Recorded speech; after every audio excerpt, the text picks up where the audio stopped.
Halo Tribuners, kita kembali lagi di Teman Ngobrol, Ruang Dialog untuk Bertumbuh.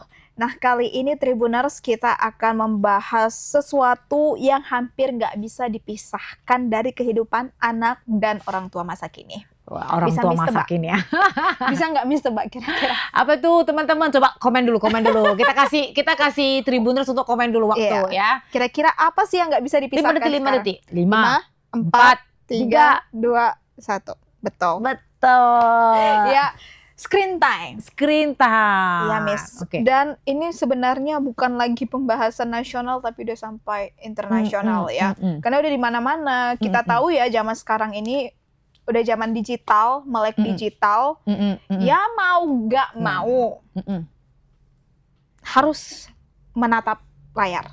Dan screen time ini bukan hanya dari handphone ya, Miss. Yes. Tapi bisa juga kayak ini dari tablet, Dari TV juga. dari TV. Padahal dulu juga kita udah screen time loh. Iya, screen time kayak gitu kan. Tapi sekarang ini Miss, kalau Joy Rahasia tuh udah terlalu banyak pergeserannya. Mungkin kalau di zaman kita masih ada nih mampir ke rumah-rumah tetangga main-main Iya. kan. Miss kayak gitu kan? Masih ada. Masih ada yang panggil-panggil teman, ayo dong main karet. Iya, Tahu kan karet iya. gelang, terus main sembunyi ya, hide and seek ya Iya, bahasanya. kalau kami di daerah kami bilangnya itu roda-rodi, Miss. Ah, Orang di sini peta umpat. peta umpat ya. Ya, Benar-benar. peta umpat. Terus kita masih tahu tetangga sebelah itu anaknya namanya siapa. Iya, iya. Pokoknya batasan kita harus pulang rumah itu sampai maghrib ya. Sampai Maghrib sudah harus wajib pulang pulang ke rumah. gitu. Nah, zaman sekarang ini Joy pribadi nggak tahu ya, karena kebetulan kan Joy ngekos, jadi hampir tidak pernah melihat anak-anak itu bermain lagi di luar, ya. Terus anak-anak ini pada kemana gitu kan? Ada yang bilang sekarang pada main itu pada ke playground atau malah sekarang Sangat premium ya Joy. ini Miss, ini lebih premium, ini udah wagyu nih, wagyu. Wagyu. Ada justru dia itu udah les. Oh iya. Dicari kegiatannya dengan les kan. Dan bukan les akademik aja, udah mulai gimnastik, balet, apalah yang sesuai dengan minat dan bakatnya. Pasti orang tuanya, orang tua yang betul-betul melek udah mengerti nih kemana anaknya nantinya. Dan sekarang ini yang mau kita bahas adalah screen time. Apakah sebenarnya screen time ini betul-betul membantu orang tua atau justru sebenarnya merusak barangkali mungkin tumbuh kembang si anak? Atau justru malah merusak hubungan antara orang tua dan anak? Itu yang bakalan kita bahas kali ini, Miss. Miss siap? Ayo kita go.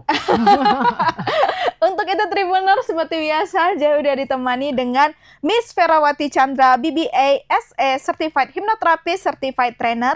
Beliau merupakan edukator, founder of Boston Academy Indonesia dan Certified Hypnotherapist dari WKI. Halo Miss. Hai Joy, hai Tribuners. Iya. Kita langsung mulai aja obrolannya tanpa Oke. menghakimi, tanpa merasa paling tahu. Ini teman ngobrol, ruang dialog untuk bertumbuh. Oke, Miss. Yang seperti yang udah Joy bilang tadi. Di satu sisi, ketika anak ini mungkin berkumpul dengan orang tuanya dan orang tuanya sama-sama lagi sibuk. Screen time ini kan bisa menjadi penyelamat untuk anaknya biar dia ini bisa memiliki fokus yang lain, tidak mengganggu orang tuanya barangkali. Tapi sebenarnya apakah itu penyelamat atau justru jembatan yang sedang dibangun bahwasannya ini adalah hal yang salah kepada anak? Sebenarnya ini teman-teman mesti open minded dulu ya. Mesti tenangkan diri dulu ya. Saya mendengarkan jawaban saya. Pro kontra takutnya ya, Miss. Oke. Sebenarnya itu kan karena mau gampangnya aja. Ya, menyakitkan sih untuk Oke. Dulu-dulu kita juga gak punya screen time. Yes. Oke, ketika orang tua punya kegiatan lain. Iya. Di luar lah maksudnya. Karena dulu screen time kita kan versinya TV ya, televisi. Dan channel kita 7 doang ya. Iya. Ya, terbatas. Oke. Dan kadang-kadang di jam tertentu semua acaranya sama. Iya lagi.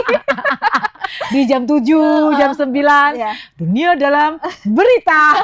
Iya betul. Oke. Nah, pada saat itu pada saat ada dunia dalam berita, kita sebagai anak-anak itu ikut nonton nggak? Enggak. Jarang kali. Jarang kan? Tapi kita kadang-kadang ada kan? Iya, anteng gitu. Membosankan nggak? Bosan. Membosankan. Tapi dalam kebosanan itu kita berusaha bertahan kan? Terus kan dalam berita itu ada namanya Presiden A ketemu dengan Presiden B, itu bla bla bla gitu kan. Nah, dalam kebosanan itu sebenarnya kita belajar untuk fokus. Oh, paham. Oke. Di dalam kebosanan juga kita belajar untuk menunggu, mengantri, misalnya gitu kan. Dan acara zaman dulu tidak terstimulasi seperti sekarang. Yes. Contohnya, kalau lihat konten-konten di platform media sosial sekarang, itu warnanya begitu cerah, menarik.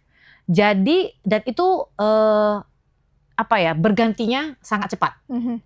Untuk anak di bawah 3 tahun, itu sangat merugikan sebenarnya.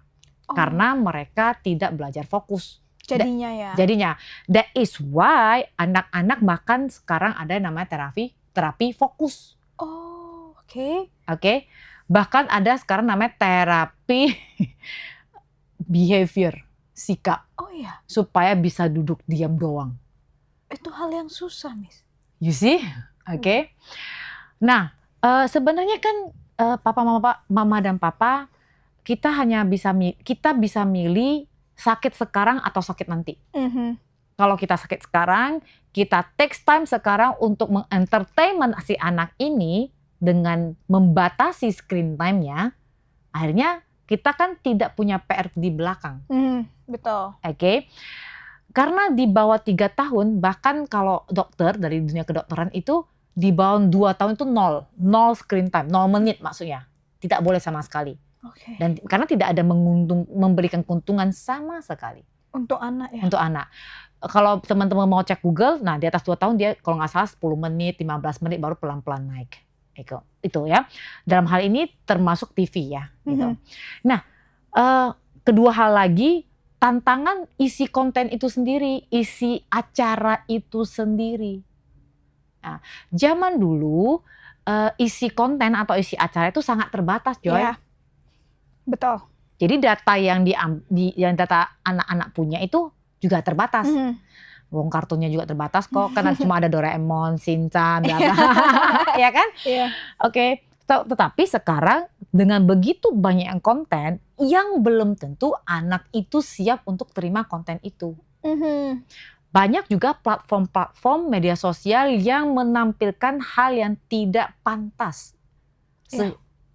Akhirnya anak-anak tidak tahu cara memfilternya. Ini pantas nggak saya ikutin? Itu pantas nggak gitu? Gitu kan, Joy? Nah, pertanyaannya kepada teman-teman atau orang tua di sini, Anda siap nggak menghadapi masalah ke depannya? Kalau tidak siap, ayo, ya udah. Yuk kita sama-sama, ini perlu pembatasan, bukan berarti nggak boleh talk screen time, tapi screen time-nya itu wajib dibatasi. Lakpie kita saja juga perlu dibatasi kok, yang gede-gede gini screen time-nya perlu dibatasi. Kalau tidak kita akan cenderung masuk ke dalam media sosial dan dunia maya yang terlalu berlebihan. Iya.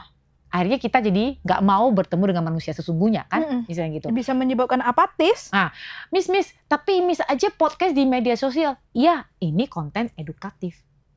Kan juga ada konten-konten yang beredar, yang tidak terfilter, yang tidak edukasi. Ya. Dan bayangkan kalau itu anak yang belum ready, mereka menyerap isi konten itu. Jadi di bawah 5 tahun dan di atas 5 tahun itu berbeda. Di bawah 3 tahun, di atas 3 sampai 5 tahun itu juga berbeda. Yang kita khawatirkan berbeda. Jadi kalau misalnya setiap keputusan yang kita ambil, Joy, dan teman-teman di sini kan selalu ada pro dan kontranya. Ya. Nah pertanyaannya, Anda siap nggak? Oke. Sebetulnya saya punya satu kasus, kebetulan ini orang dekat gitu. Seorang mama punya 2 anak. Pada saat punya anak kedua, anaknya ini sudah, anak pertamanya sudah lumayan gede, kayaknya udah SMP. Jadi kayak anak keduanya ini anak bonusan. Yes. Oke. Nah, mamanya ribet, sibuk ngurusin rumah tangga. Oke. Jadi anak keduanya itu pada saat saya wawancara. Anak kedua itu sehari-harinya start dari usia 1,5 tahun itu diberikan 1 TV tok, bukan handphone, bukan gadget, TV gadget maksudnya TV yang besar. Jadi abangnya punya 1 TV, adiknya punya 1 TV di ruangan yang sama. Oke. Jadi yang mengasuh si adik yang 1,5 tahun itu siapa? TV. TV. Biar gak rebutan nonton lah ya kayak Betul. gitu. Alhasil si anak ini menjadi slow talker. Slow talker itu ngomongnya terlambat, hanya speech delay jadinya. Oke. Dan ketika speech delay itu mamanya di usia anak, kan waktu saya tahu itu usia 1,5. Ketika saya memberikan saran untuk membatasi, mamanya ngomong, nggak bisa loh Miss, saya punya kerjaan Oke, kan saya nggak boleh maksa dong Joy. Iya. Oke, akhirnya dilanjutkan. Nah di usia 7 tahun anak ini tidak tahu siapa namanya. Astaga. 7 tahun Joy. Akhirnya anak ini pergi ke terapi. Kembali lagi. Nah, jadi anak ini usia 7 tahun tapi mental anak 3 tahun. Jadi dia terlambat. Di dalamnya isinya iOS-nya 3 tahun. Secara badan sudah 7 tahun. Nah sekarang anak ini sudah 10 tahun. Karena sudah terapi 3 tahun, sudah bisa ngomong, berbicara. Lawan kata. Ya, ada artinya istilahnya gitu. Tanya jawab. Tanya jawab, gitu. yes. Tetapi masih sangat singkat. Jadi anak ini sudah usia sekarang 10 tahun, tetapi secara mental anak ini masih usia seperti 5 tahun. Nah pertanyaannya kita sebagai mama atau sebagai orang tua, sakit hati nggak? Sakit hati dong seharusnya. Iya dong, ketika kita melihat anak-anak yang lain yang 10 tahun yang lainnya sudah sampai kemana, kita merasa kok anakku, kita nggak bisa denial kan? Oke lah kita mencoba, nggak apa-apa. Setiap anak yang punya pertumbuhan masing-masing, punya kecakapan masing-masing. Oke, tapi ada bare minimum sewajibnya anak ini sudah sampai di mana. Contoh ya, pada saat 2 tahun seorang manusia, anak kecil, itu wajibnya minimal dia sudah harus bisa 5 kata. Itu udah kayak bare minimum. Seperti papa, mama, pipi, pipis maksudnya, mamam, Ya, sebagai mamam. itu. Bobo, itu udah bare minimum. Kalau di usia 2 tahun dia masih belum mengerti komunikasi udah bahasa tuh beda ya. Belum mengerti komunikasi, itu sudah wajib red flag. Oke. Joy kan? Ngerti Joy kan? Nah, ketika anak sekarang kita masuk lagi, kita kembali ke cerita tadi ya. Nah, ketika anak udah 10 tahun, sewajibnya dia sudah bisa bersosialisasi dengan anak teman yang sebayanya. Mungkin sudah buat grup misalnya sepak bola kali, kecil-kecilan gitu. Sedangkan ini masih tanya jawab seperti anak usia 5 tahun. Kita waktu lihat kenyataannya, sakit hati nggak? Sakit hati. Gak usah denial deh, kita deh. Gitu. Sakit hati dong. Oke. Jadi pertanyaannya, Anda mau, padahal waktu anak 1,5 tahun sudah pernah saya hint. Tapi mamanya kan bilang, saya banyak kerjaan ini, A, B, C, D. Ya sudah, tersilakan. Nah ketika, berarti sudah 8,5 tahun yang lalu kan. Nah ketika sekarang 8,5 tahun kemudian, dan anak ini mengalami progres tapi masih delay istilahnya gitu. Kita masih banyak teks loh jadinya. Masih banyak PR jadinya. Nggak siap-siap dong. Padahal kalau kita dari awal membatasi screen time, oke, itu akan lebih nyaman buat kita nanti Joy. Sebenarnya ujung-ujung buat kita juga Mami, para Mami dan Daddy, buat kita juga gitu. Lagian Joy, zaman sekarang kita sebenarnya punya banyak privilege, kita punya banyak mainan-mainan yang susun-susun, mainan yang secara fisik ya, sudah boleh bahkan disewakan. Kita boleh nyewa, kan takut si anak bosan kan? Iya. Nah, kita boleh nyewa, kita boleh pinjam, dan sudah banyak yang di e-commerce Orange, nggak terlalu mahal kok, gitu. Asal kita mau belajar ya, misalnya, oh iya ya, anak umur 3 tahun sebenarnya suka mainan seperti apa. Asal kita mau belajar. Sebenarnya anak cuma butuh ditemenin. Jatuh-jatuhnya itu juga ya? Bener. Anak butuh ditemenin. Temenin. Ya kita juga Joy, bisa nggak kita minum kopi sendiri? Bisa. Tapi kalau ditemenin kan lebih enak. Sama dong Mami. Bisa nggak kita masak sendiri? Bisa. Tapi kalau ada yang bantuin cuci piring kan boleh. Kira-kira seperti gitu Joy. Nah Miss, dari contoh kasus tersebut, Sebenarnya di usia 0 sampai 2 kan Miss bilang sama sekali nggak boleh Nggak boleh, screen nggak time yang disarankan oleh DSA. Lantas apa nih yang bisa diberikan stimulasi kepada anak dari umur 0 sampai 2 di masa kini ya? Apa itu Miss kira-kira? Banyak, terutama secara motorik. Oke. 0 sampai umur 2 itu perkembangannya huge banget. Saya bagi dulu 0 sampai 1 tahun ya. Itu motorik kasar, misalnya dia telungkup, berjalan, berdiri, misalnya gitu kan. Terus ketika menoleh, misalnya ketika kita panggil dia menoleh nggak? Oh. Oke. Terus misalnya dia coba berkomunikasi nggak dengan kita? Itu di bawah 1 tahun udah wajib ada. Misalnya kita panggil dia lihat nggak? Terus kita misalnya minta dong, dia ulurkan tangan nggak? Oke. Itu juga bentuk komunikasi. Oke. Misalnya nih, Miss kan ada orang gini, anak saya dia dari merangkak langsung berjalan, misalnya gitu. Berdirinya terskip, kan ada yang seperti itu. Atau dia nggak merangkak, langsung jalan. Itu selalu ada konsekuensinya, tipis atau enggak aja. Anak yang nanti merangkaknya kurang lama, biasanya nanti pada saat aengkrav, misalnya motorik halus, misalnya menggunting, itu biasanya coba-coba Joy. Itu juga? Iya, cumanya karena itu tidak terlalu, istilahnya terlalu mengganggu kehidupan, ya orang yang nggak masalah. Jadi biasanya nanti aengkravnya agak-agak coba, tapi ya nggak apa-apa gitu kan. Karena stimulus nanti semua tahapan bayi itu ada gunanya nanti ke depannya. Oke, misalnya anak yang merangkaknya kurang, masukkan itu jarum, masukkan benangnya itu juga dia agak susah. Lebih susah ya. Ngerti kan? Jadi beda ini ya, maksudnya pasti ada miss-nya gitu. Tapi karena miss-nya nggak terlalu sulit dan tidak mengganggu kehidupan, kita masih ya sudahlah gitu kira-kiranya. Nah setelah 1 tahun dia biasanya kan berlari. Udah jalan langsung dia berlari ya. Dan itu biasanya rasanya ya. Iya, biasanya itu benjol-benjolnya cuy. Banyak jatuh. Banyak jatuhnya. Kadang-kadang benjol di tempat yang sama gitu ya, lebam di tempat yang sama karena jatuhnya. Oke.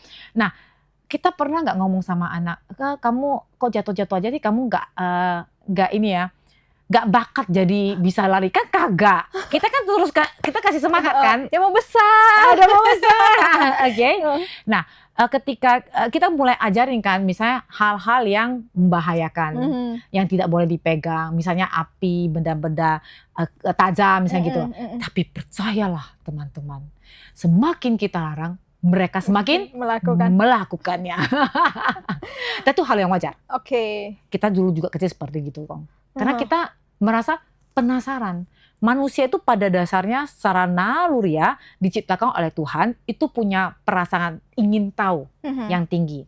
Nah biasanya lah kita ibu-ibu ini yang jangan ya gitu-gitu. Oh gitu kira-kira. No, tapi tanpa kasih tahu bahwa itu tidak boleh. Iya Miss, itu apa gimana? Konsekuensinya gitu kira-kira. Sekarang lagi hype tuh dibahas parenting nono. Parenting nono, Mbak. Nono ya, menurut Miss itu gimana sih? Kalau hanya dikasih tahu no tanpa dia dapat konsekuensinya, mereka belajar nggak? Enggak. Cuman kan? Hanya nggak boleh. Kalau nggak boleh, kalau aku mau, kalau aku mau, iya. Jadi nggak ada konsekuensi. Contohnya gini, pada saat kita dulu kecil, pernah nggak kita dikasih tahu nggak boleh pegang api, tapi ketika kita pegang mancis dan melakukannya, mama kita bilang apa? Hajab kan? Enak kan? Gitu kan? Terus kita belajar apa? Ternyata api itu panas. Ketika kita dikasih tahu waktu kita bayi kecil, itu panas.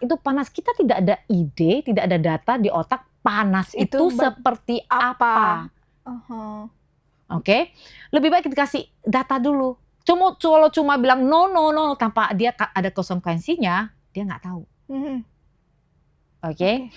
Kasih taunya gimana Miss? Kita masa kasih tahu, kita masih bakar tangan anak kita, ya kita juga agak-agak dong. Kita boleh kasih stimulasi api itu seperti apa. Kasih aja sebentar. Dia akan takut. Pada dasarnya, teman-teman di sini pernah nggak kita dikasih tahu, don't run, jangan lari-lari, terus kita lari terus jatuh kan? Iya. 3 hari kemudian lari lagi nggak? Lari. Ya sudah. Kita belajar apa?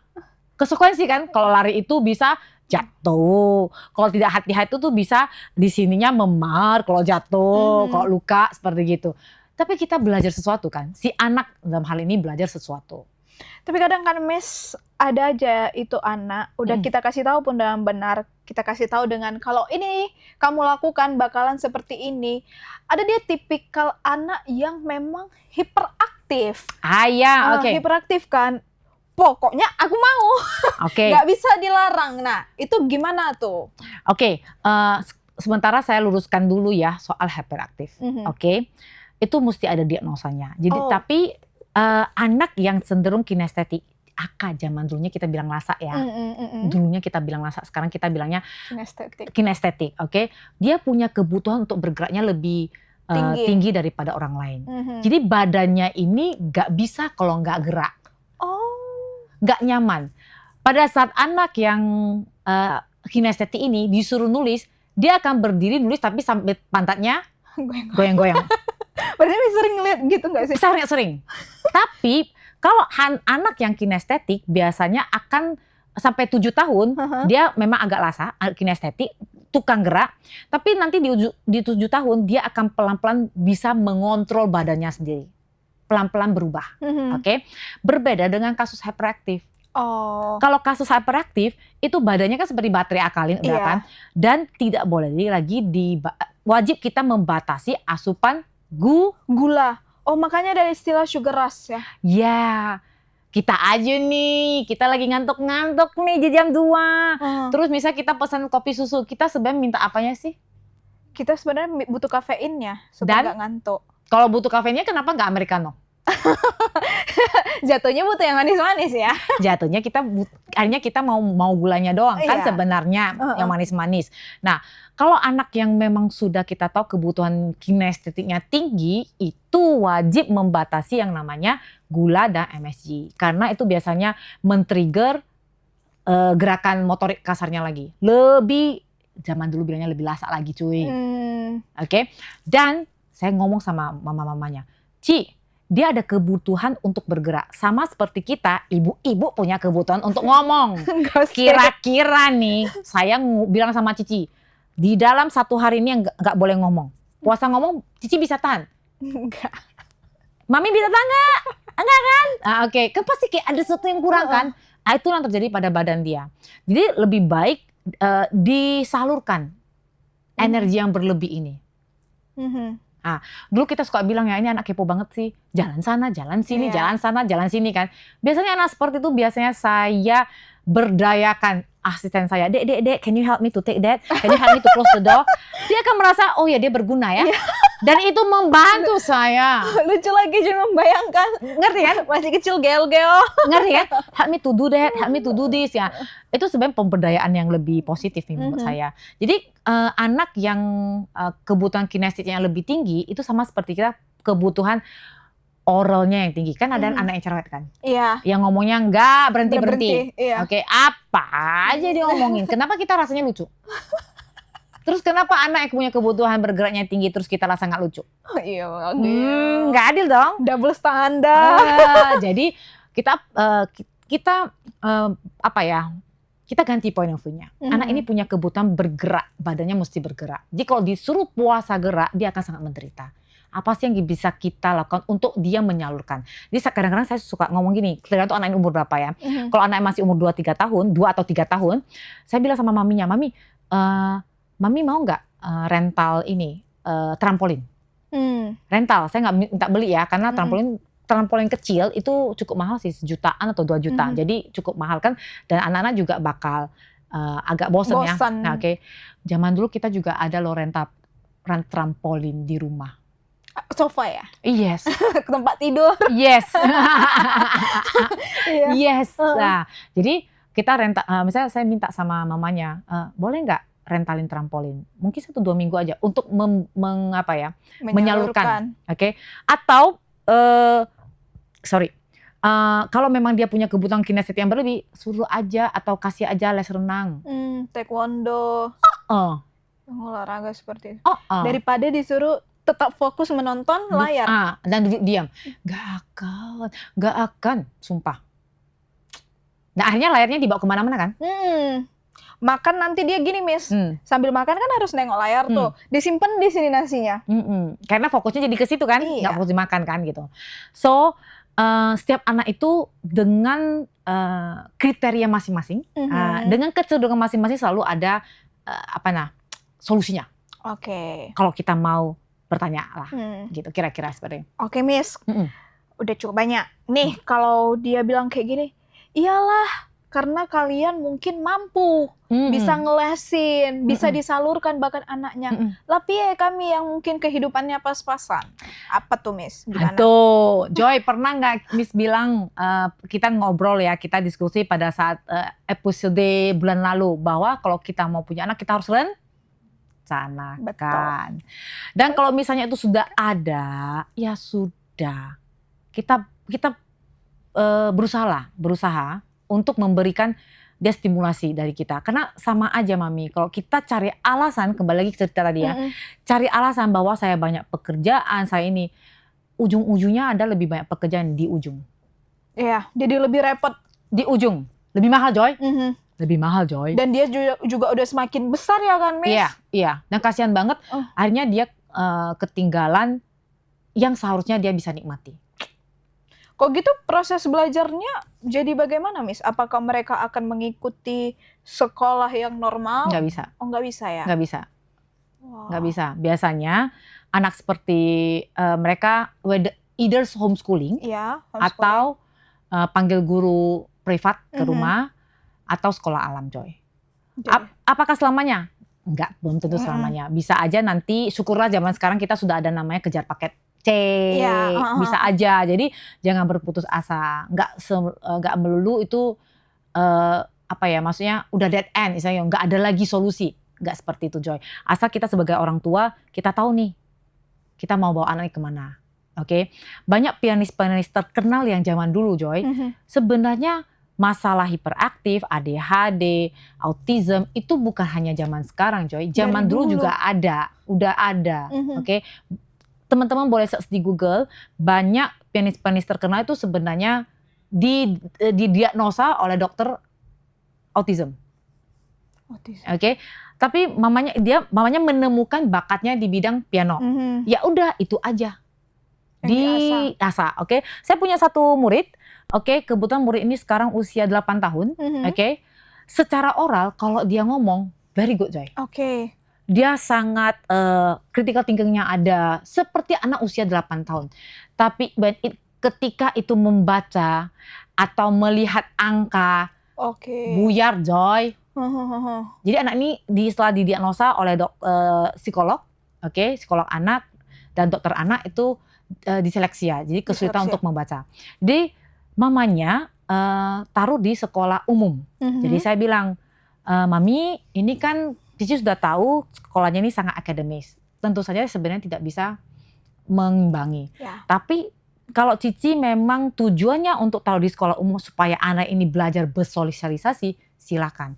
Tapi nanti Cici akan bertemu satu titik di mana dia tidak bisa catch up pelajaran-pelajaran seperti IPA, PPKN, yang harus hafalan, misalnya gitu. Ya sudah, nggak apa-apa. Alhasil disekolahkan. Tetap disekolahkan, tapi mamanya menyekolahkan dengan tujuan sosialisasi.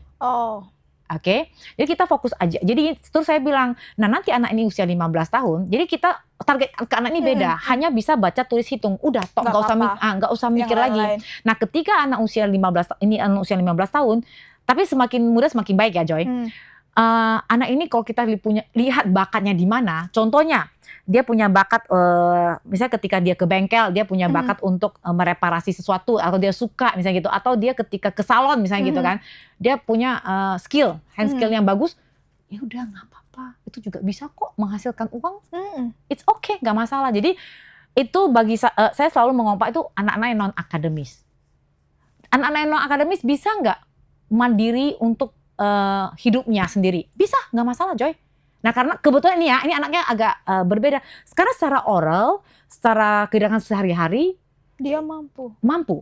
Seperti anak usia 8 tahun pada umumnya. Hanya saja pada pelajaran dia tidak mampu. Kalau kita langsung melabel dia, kurang, Iya. misalnya gitu, kayaknya tidak adil ya teman-teman, Mhm. gitu. Jadi ya nggak apa-apa.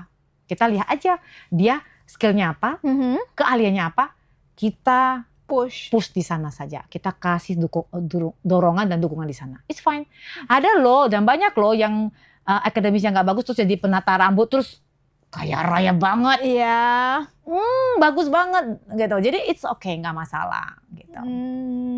Ya lagi-lagi ya Tribuners, PR menjadi orang tua itu banyak, tapi tetap bisa kita nikmati, apalagi zaman sekarang udah banyak solusi ya Miss. Dan udah banyak yang dikasih tahu Miss Vera, mau apa lagi? Mungkin tinggal pelaksanaan atau kalau mau lebih serius bisa untuk menghubungi Miss Vera yang di Kota Medan atau yang di Sumatera Utara ya kalian ke Medan. Oke, terima kasih Miss Vera ya sudah datang kali Terima kasih, ini Joy. membahas tentang screen time. Ya memang lagi-lagi itu adalah tugas orang tua untuk mendidik anak ya.